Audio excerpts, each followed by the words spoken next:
All right, I'm Lieutenant K.T. Anderson. I'm the watch commander in Zone 1.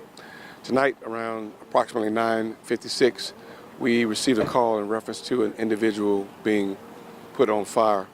As officers arrived on the scene, citizens had already commenced to putting the individual suspect, who was ablaze, on putting the fire out. His injuries were severe enough for him to be transported to Shands and then even life flighted to Shands in Gainesville. At this particular point in time, we don't have any more information on his status. An individual that was seen via footage of one of the stores here in the area that was possibly a suspect in this case was apprehended, and as it stands right now, he is in custody and will be interviewed by detectives sometime later tonight. What kind of charges is he facing if they file charges? As it stands right now, it's an ongoing investigation, so that's yet to be determined. And was the fire outside, or was it actually in the parking garage? It was actually outside the parking lot, actually on the corner. Any motive behind this? Was this a beef between? No motive has been detected at this time. We have investigators still putting pieces of the issue together. So when they're completed their investigation, they'll put that out, and you can get with the PIO, and they'll be able to provide you with that information. Did these appear to be homeless people that this involved? From first glance, based on our preliminary investigation, yes. Both suspect and victim? Correct. When you say outside, actually on Union, on that side, like where those patrol cars are, or kind of more towards the corner here? Pretty much more on the corner.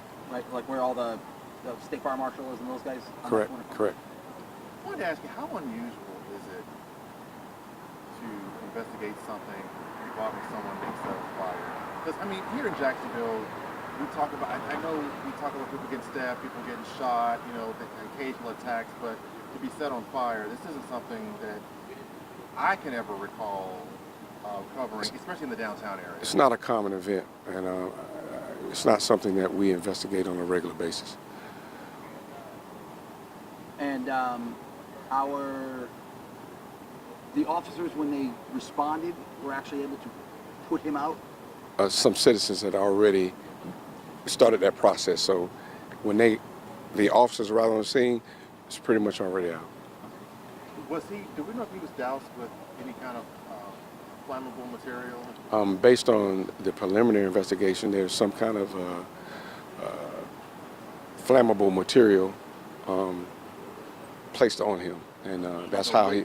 Yes, it was definitely in liquid form. Not sure, like if it's gasoline or anything. We're not sure. That investigation's still going on. We got the fire marshals over there investigating, so all that information will be determined after they finish their investigation. And if my math is correct, you guys got the call sometime around maybe 9:50ish. Yes, approximately.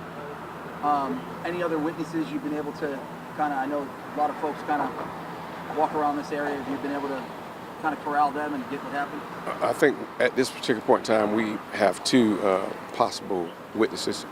As you know, it's an ongoing investigation, so at this time, they'll be interviewed to determine what information they have to help us figure out what happened in the situation. It sounds to me like, based on what you're saying, what really helped you guys in this case was that surveillance video that you guys were able to see to at least identify a possible suspect. Correct.